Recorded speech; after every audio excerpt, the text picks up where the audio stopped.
Hey, so I thought I'd do another video that, I mean, this will be sort of short. I'm already expecting it to be short.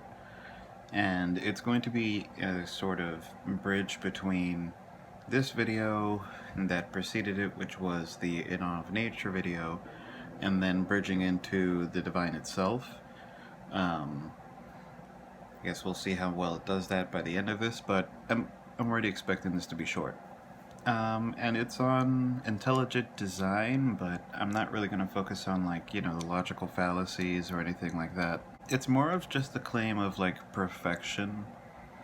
The idea that the universe or the earth or our environment or human beings, that any of that is perfect, and therefore, because it is so perfect, it requires some sort of divine intervention or power in order to um, explain how it's so perfectly designed, or how the universe is so well fine-tuned to our existence. And even before getting to the, like, logical fallacies of, like, um, argument from ignorance, or sort of putting the cart before the horse, or all of those sort of ways that you could attack this argument. But on its face, for me, just the idea that everything is so perfectly tuned for us human beings somehow suggests that, everything was designed with us in mind. I kind of question that at the outset. Just because you have this, I mean, just kind of think about it in terms of just the reality of the world we live in. We're, how would I say it? We're on this sort of island of habitability. Like, throughout the entire solar system, we live on the one planet that we've found so far that can sustain complex life for a notable period of time. No other planet in our solar system can do this, and that's why the habitable zone, is a thing in astronomical study.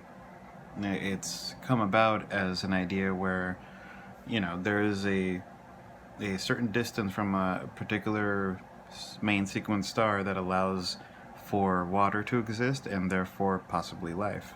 And it's while it's wider than maybe was originally thought, it still only provides you, like, a window of potential for life.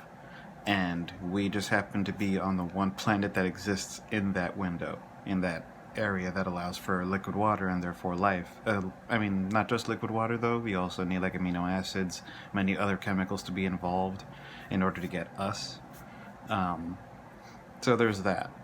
And then there's also the fact that even on the planet we live on, we can't exist for a long period of time on every part of the planet. 70% of the Earth is covered in water, which, while we can venture into it, it's not exactly a place where we can, like, survive and thrive. We need land, and it only makes up 30% of the Earth's surface. So the solar system isn't exactly, perfect for life. Because you would imagine if it was perfect for life, then we would be able to exist, more freely, not just on this one planet, but on multiple planets, perhaps. I mean, there's a reason why terraforming Mars is a thing, or why, even though Venus would be essentially the Earth's twin in terms of size and makeup, it's essentially a hell. It's planet hell. And so you have this one planet that can sustain life on only certain parts of it. Only 30% of it can sustain human life, at least. The rest of the planet, the oceans, have aquatic life that make up, like, the vast majority of the biomass of the entire Earth. I would wager. And then, you could have the argument, well, that biomass and that ecosystem sustains us as human beings. But doesn't just sustain us, it also sustains all other, forms of life on the earth. So again, like the more you start to think about it, the less it seems as though the universe, the earth, the solar system was meant for us. I mean, sure, we're lucky that our main sequence star is it's not unstable. We're in the habitable zone. We have the right. We have a moon that gives us tides and seasons. I mean, we have the right circumstances to allow for life, but it's not like it's not like a perfect scenario for life. Like life has still had to adapt to the earth in some way, shape, or form. So it's like you have this like sort of balance of favorable outcomes for life. The moon being where it is, the size that it is, the way that it affects the tides, which can stir up the oceans, which can potentially help for the evolving of life in its primary stages. You have the sun being, just the right distance and just the right kind of star. And all of these sort of conditions that happen to allow for life. But even in those conditions, it's not exactly ideal. I mean, you've had mass extinctions which have happened throughout the Earth's history. And, there are those who say we're living through another one that's caused by us, unfortunately, which also is kind of ironic that we would sort of tout this Earth as this planet we live on as perfect for sustaining us, and yet we're doing things which makes it harder for the Earth to sustain us, in sort of a ironic twist. But then, so get away from the Earth, where we just happen to be lucky enough for certain circumstances to line up that allow for us to exist. We don't have any evidence that this has happened again, or this has happened elsewhere yet. We haven't been able to substantiate that claim that this has happened elsewhere. We haven't been able to find any evidence of that yet, and even though this can probably just be thrown out as conjecture, I wager that life is probably really rare in the universe. I mean, you have, just look at all of the circumstances that you needed just to get life here. You needed a moon, which happens to be the right size in order to allow for the sort of stirring of the pot of different chemicals. You needed just the right sort of chemical composition on the planet. It's the right distance from the sun, the right kind of star, the right sort of neighborhood in the solar system, in which case we have Jupiter, which may both shield us from comets but also hurl comets our way, or asteroids or meteors. And so, imagine a theist would look at that, or a person who believes in intelligent design, and say, well, look at that. It's all of these circumstances line up, and it allows for us to exist. It couldn't have been an accident, except for the fact that when you look at such a massive universe, even improbable. I'm not the first one to say this, but I do love this quote. When you're dealing with scales as large as that of the universe, I'm probably misquoting this, but you'll get the general gist of it by how I say it, hopefully. When you're dealing with scales as large as that of the universe, then even the most improbable of circumstances become inevitable. And when you look at just how massive the universe is, just incalculably, well, not incalculably, but almost conceivably massive it is for us. Like, it's hard for us to actually picture something that enormous, or just how old it is. 13 billion years old. That allows for any number of circumstances that are possible given the physical laws of the universe to occur, to come about. So then you have the fact that you have magnetars, quasars, active galactic nuclei. You have unstable supermassive stars. You have red dwarfs, which while can live for a very long time, which I find fascinating that they can live for longer than the universe has been in existence. Even given their longevity, so their radiative output can vary by a lot, and that can affect the planet that's close to them. Their whatever sort of planets have managed to come into being alongside this red dwarf star will be hit by varying amounts of radiation. Sometimes very very little, but sometimes maybe way too much to allow for life. And then even our star, like I've mentioned in the acceptance of impermanence video, it's not going to sustain us forever. It's getting hotter by 10% every certain time period. I forget the amount, but it will eventually get to the point, even before it dies, where we won't be able to survive on this planet. And we're not exactly guaranteed to be able to move to another planet because, again, this planet just happens to have the right set of circumstances to allow for us to live here, especially the chemical makeup of it, the amount of water that's present here, the size, our magnetosphere, all of these circumstances which make Earth, one of the pretty much only places for us to exist. It's funny because for a theist, that they see that as sort of proof of, I imagine they see it as proof of God's intervention and his planning to make sure that we have somewhere to live, but it only provides us a place to live for a limited amount of time and in a limited amount of space, so it's a little weird. And then you get to, like, when our sun dies, and that's pretty much the end of us, unless we can find some way to travel to another planet that can sustain us.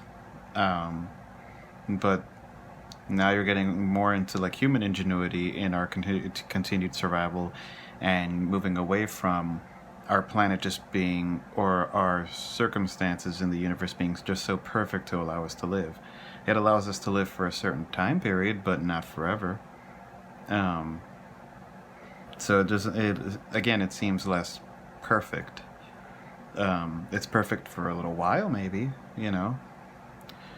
and so like you think about it more and more, and just like sort of the circumstances of our existence, and it just doesn't seem to be as perfect as the intelligent design proponent would argue for it to be. It seems rather imperfect, and I don't need it to be perfect. Like, I'm not going to knock nature for being, perfectly tuned for our survival.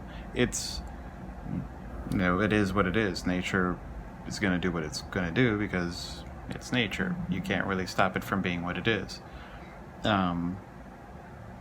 So it doesn't need to be perfect. I don't need it to be perfect. Hell, it's perfect just the way it is for me. But I just I can't even get on board with that initial claim that everything is just so perfect that it necessitates a designer. And then you have sort of the claims of, like, the human body, the eye. We have a blind spot. We can develop cataracts. You can have astigmatism like me, which is why I'm always going to need glasses. Or like just like the human body generally, we have wisdom teeth that can crowd out other teeth in our mouth, and depending on the circumstances, it could potentially cause an infection, which can kill you. We also have an appendix which can blow up, which can kill you. You also have the potential for cancer, which ironically enough it can be caused by the sun primarily. If you're talking about skin cancer, but any sort of like prolonged radiation or the consumption of certain foods. There are certain carcinogens found in like cigarette smoke. You know, you can go on and on and on of all these different things which both we're responsible for, but also exist in nature, which can cause cancer in us, which can kill us, and not to mention all of the, you know, plants and animals which exist, which have very easy ways of killing us. So that doesn't seem to me like a ecosystem that is designed specifically for our survival.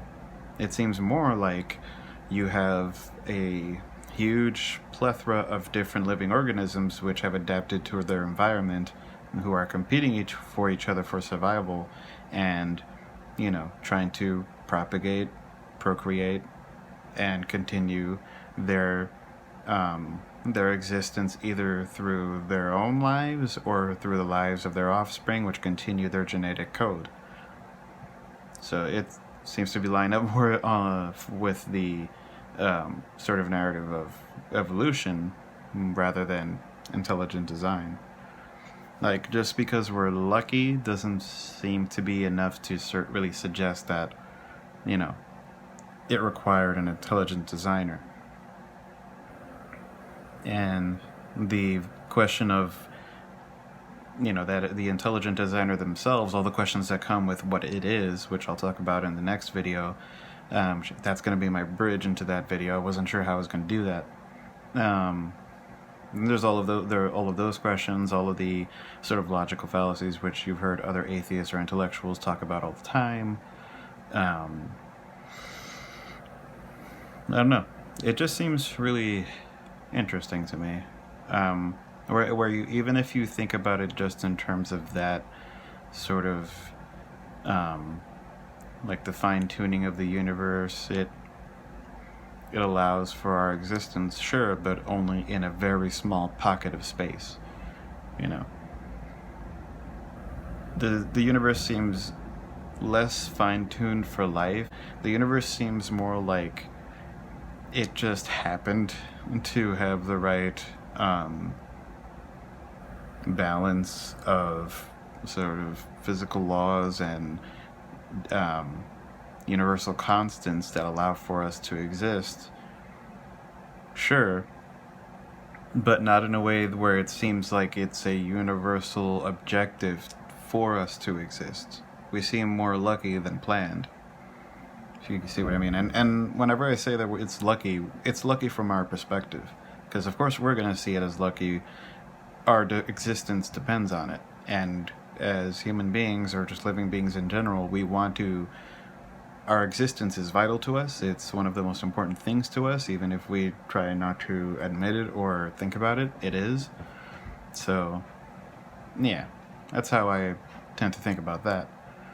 But, yeah, so this is going to be my video on intelligent design. I'm planning on this to be a shorter video than the last two I've made, because it's not a deep dive into intelligent design or all the arguments. It's more of a sort of a dive into just that initial claim and whether or not it really holds water.